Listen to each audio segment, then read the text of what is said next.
a girl running in a group. She had a high-speed motor in a 40 Ford coupe. She had a racing cam and a supercharged.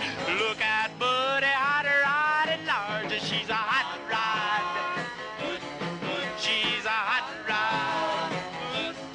She's my hot rod. AM 1420 WIMS, Talk of the South Shore. The one and only, the legendary, in your face, Big George the Carguy. Woo!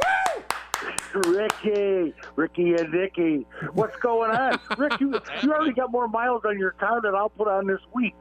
Listen, I You feel put more good. miles on today than I'm going to do the rest of the week. You know what? I have to tell you this too, and I was thinking about you this morning. I was talking to Nick Cohn, Ric Federighi, Big George the Carguy, AM 1420 and AM 1060, of course. I have to tell you this.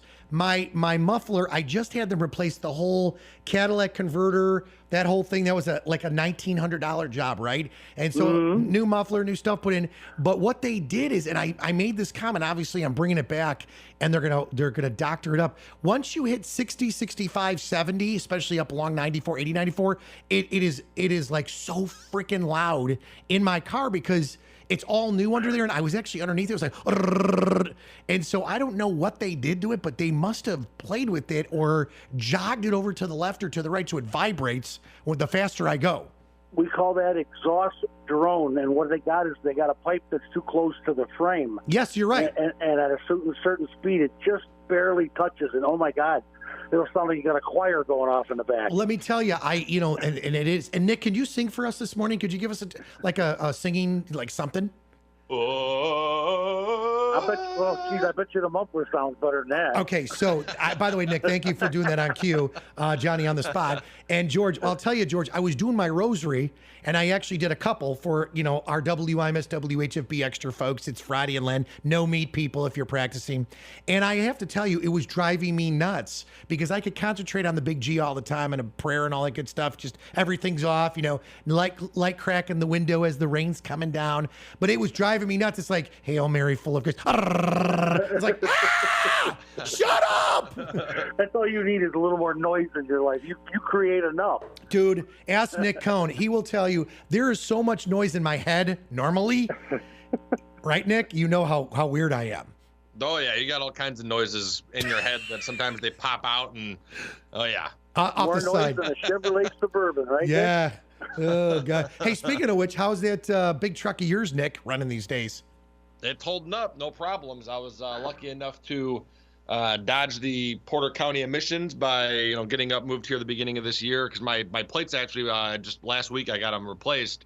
But had I not moved up into the Michigan area beginning of this year with the change of address and all that stuff, I would have had to deal with emissions on the Indiana side. And I just a couple months to spare, I was able to dodge that bullet. So really that was my biggest holdup, my biggest thing I was really looking to get fixed. But now I don't got to worry about that. I got a hole in my muffler. I could care less. So it's good. Everything's good. Now they won't have but they're not going to have the emissions test in Indiana anymore. Oh, really? There's legislation downstate. They're going to repeal that. Wow. Thank God. That's thank God, right? Because there's so many people that can't afford to fix these cars. For God's sakes. Well, and I will tell you, not to be weird, Illinois, they're just so wicked. I'm honestly with that, it's brutal. And I have to tell you, and I'm all about the environment. I'm all about clean air, but I have to just be blunt. I'm just going to say one word: Indiana.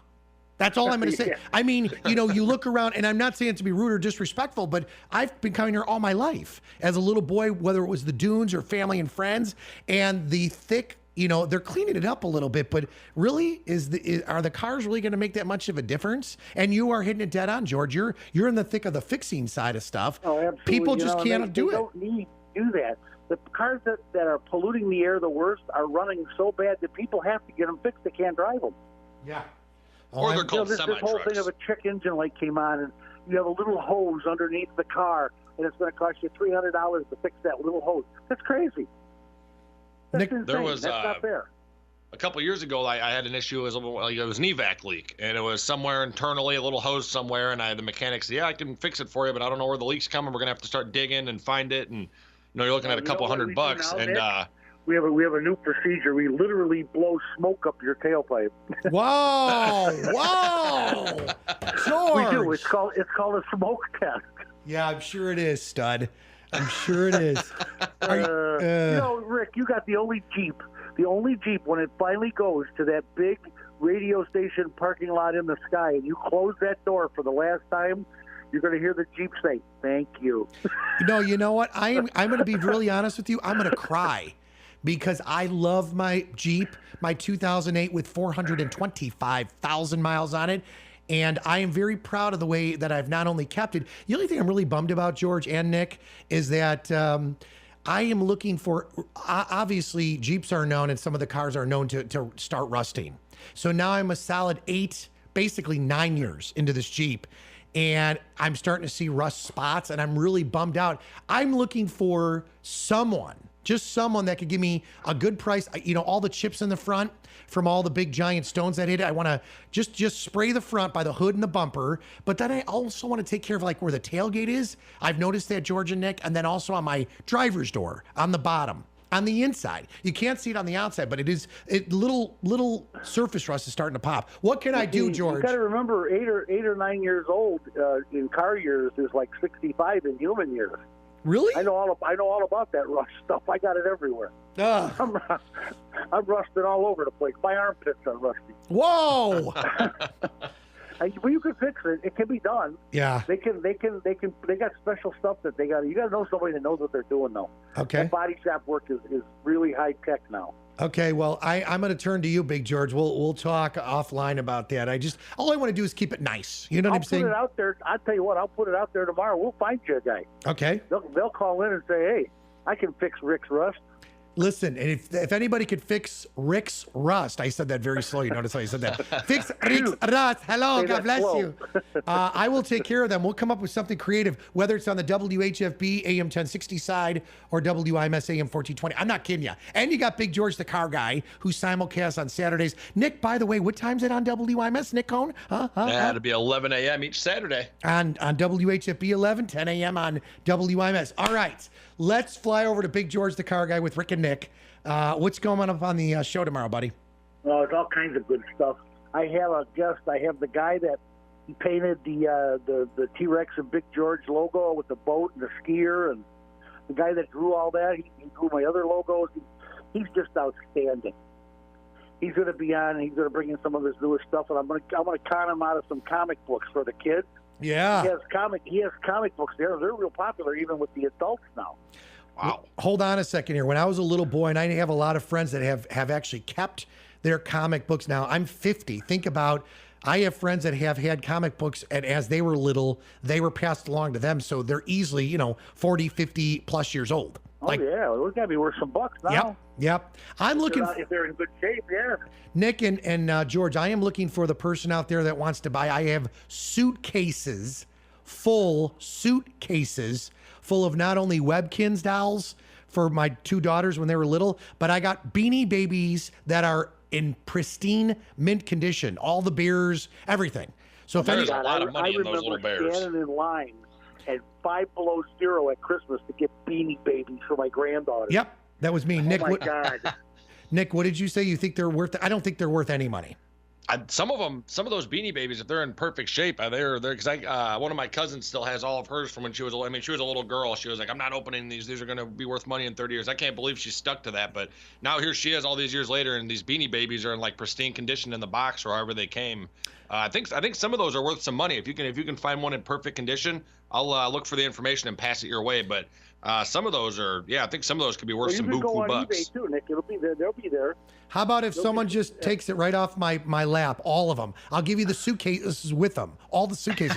I also have boxed up Barbies that have never been boxed up like the real deal Barbies, the collector series for. No, I'm serious. Well, think about it. I had 2 little girls. Barbies are expensive. Barbies are big bucks. Old Barbies. Yeah, those are worth something. Yeah. So you could have the whole collection. Barbies that your wife had, not the ones your daughter had. Right. I want to throw this out there too. Nick and Rick have been, after somebody went through and ransacked the radio station at WHFB after we bought it, and they stole a bunch of stuff, just massive. The generator, all kinds of stuff inside, vinyl, but vintage old stuff. Well, Nick and I and some of the engineering crew, we actually pulled out a bunch of the equipment, and we're going to start looking and to just unload it, because I literally have old reel-to-reel machines, but these are like awesome, like state of the art at its time, and all kinds of old stuff. So if anybody's looking for some old radio equipment, Nick, N-I-C-K, at WHFBradio.com, or Rick, R-I-C, no Richard, no K, no Dick, R-I-C, at WIMSradio.com. So me and Sanders were jamming on those reel-to-reels the other day. We plugged a set of headphones in. I said, let's hit play and see what happens. And there was all, I mean, they work perfectly. You know, whatever reel was on there was music on there, and we were just like, wow, you know, it was a blast from the past from him, and I've never seen anything like that myself. So there's some audio files out there that would want those really bad. I have, when I worked at the Loop in Chicago, and I worked at a bunch of these WLS and some of the stuff. This goes back now to the early to mid 80s, you know, and then obviously all the way up until I bought WIMS and then WHFB in recent years.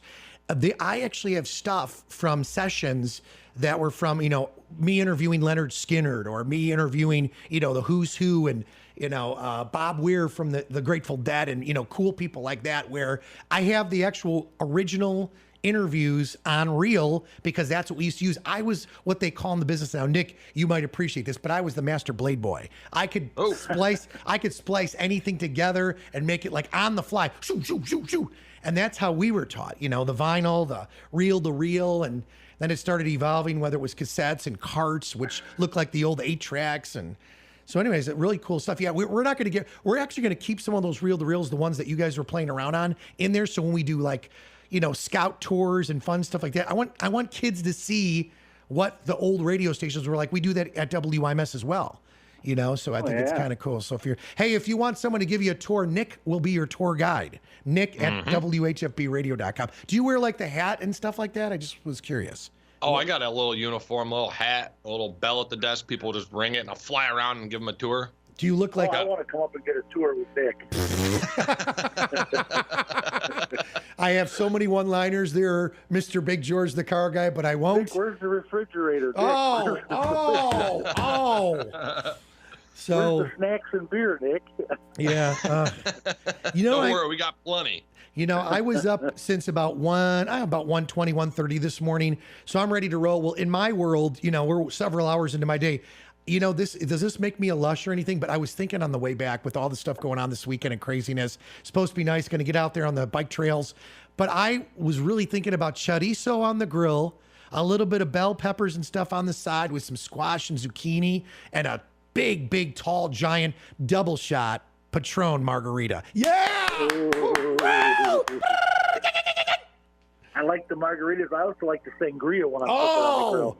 Sangria is just, but you know what, sangria, you have to, either someone's got to make it, like my daughter, Carly, and her friends, the young 20s, like Nick's age, she makes that stuff so good, and it's not only good, it goes down beautifully, but it's got a little to it, you know?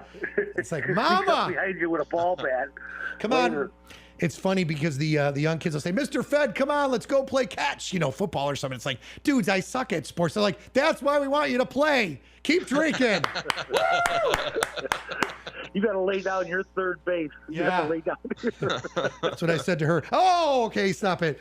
All right, so listen, Big George the Carguy, 10 o'clock on WIMS tomorrow, Saturday, and 11 o'clock, of course, on WHFB. Nick Cohn will be up there. Jackie Beisel on this side. Big George, T-Rex, Chuck, and his whole crew at Studio Big George, and it's going to be fun. So we look forward to you, Big George. Have an awesome weekend. We have a side theme for tomorrow, dealing with Rick's rust.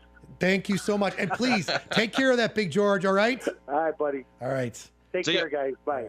AM 1420 WIMS, Michigan City, a Girard Media Company, streaming live at WIMSradio.com.